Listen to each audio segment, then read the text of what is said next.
waxaan halkaan idinku tusi doonaa qaabka loo soo celiyo sawirada ka dileedmay miraha kaamirada. haddii aad kaamira isticmaashid ay sawiradii iyo fiidiyoodii soo qaaday ka dileedmay totally delete ku dhufatay saan la socono kaamiradu wax recycle bin la malahan. sidoo kale haddii miraha kaamiradu ay ka baxaan sawiradan qaab loo soo celiyo ayaa jirto. marka ay soo waxaa la isticmaalaa application kan aad ujeedin la isticmaalaa oo ay ku qoran tahay GIHOSOFT recovered ku qoran midkaan waaye calaamadan uu leeyahay. isla markaa soo dejisidna saana loo soo celiyaa mar alaala marka Google-ka ama App Store-ka soo update gareystid kadib saana u fure.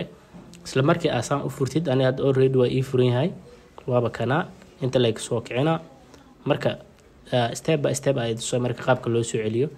haddii ay camera tahay haddii ay tahay waxyaabo shaqooyin badan ayaa lagu qabtaa ama barnaamijkan lagu qabtaa laakiin mainka ugu weyn ama arinta midka ugu fiican ay tusay hadda ay dib u soo kicinaya software-ka kadibna waxa ay tusay qaabka loogu soo celiyo sawirada ka liidma maxaa lahay kamerada ama kaamirada miraheeda.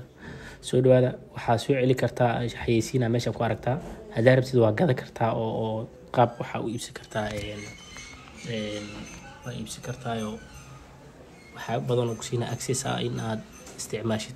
laakiin hadda anagoon lacagna bixin oo payment sameyn ayaan rabnaa inaan soo celino shaqooyinkan dhan ugu qabtaa.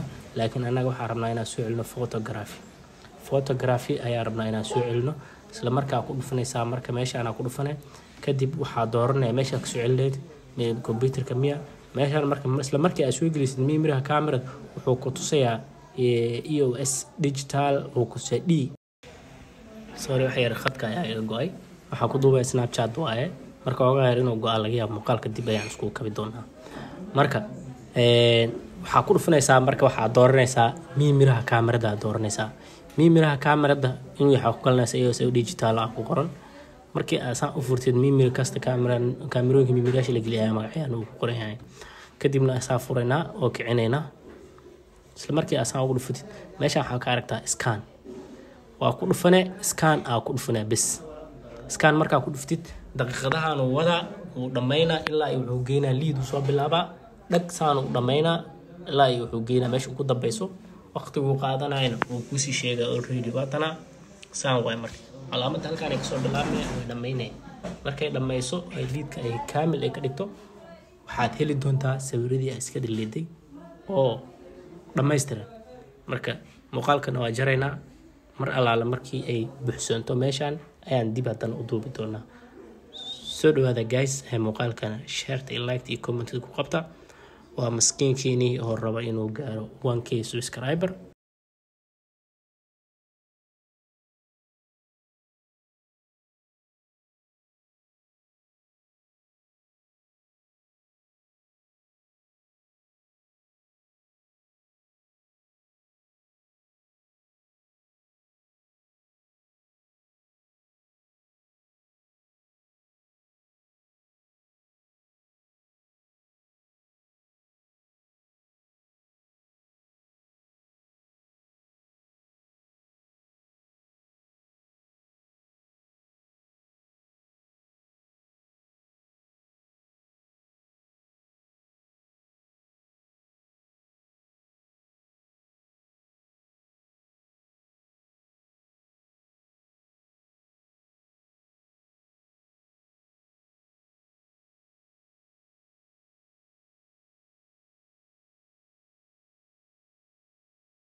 markii uu saan kugu soo baxo waxaa sii dooran doontaa marka meeshaan recovery ku qoran tahay oo ku dhufan kartaa waxaa kaloo ku dhufi kartaa photos inaad gashid JPG.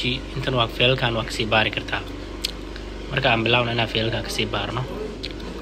feelkan haddaa ku dhuftid sawirada waa sawirada la deleeday oo caadi loo deleeday sida caadi aan aragtaan. waxaan dhan inta kaaga soo muuqanayo waa kuwa la deleeday. waxaan dhan wax la deleeday waa delete photo inta ugu qoraysaa ujeedaan. meeshaan waxaa ku qoran delete photo MPH sawirku ahaa waxaas dhan meeshaan ayay kaaga muuqanayaan. marka si aad u soo celisid kulligood hal mar recovery waa dhigi kartaa oo ay kuu soo laabanayaan automatically. marka hadda waxaan ku dhufanay recovery. waxaan filaynaa marka ama fiirinaynaa qaabkay nooga soo laabtaan. meeshaan waxaa ku qoran folder ayaa u dooranaysaa oo aad ku shubtid sawiradan. meeshaan ay ku qoran tahay KK-da. meeshaan folderkan ibirka ayaan ku dhufanaynaa si uu noogu shubo sawirada. markaan doorano saa u jeedid sawiradii waxay ku wareegayaan wixii meeshaan ku jiro oo JPG ah oo sawiraha la deleeday. hadda waxaa dooranay meeshaan JPG-ga wixii JPG oo sawir ahaayeen dhan way wareegayaan waxay ku shumayaan folderkii hadda aan soo dooranay KK ku qoran tahay. meeshaan waa finish haddaa rabtid waa finish waa dhigi kartaa. meeshaan haddaa open folder haddaa dhahayd waxay ku geenaysaa folderka sawiradan aad ku save gareynaysid. marka saas ayaa loo soo celiyaa sawirada. aad iyo aad waa mahadsantihiin.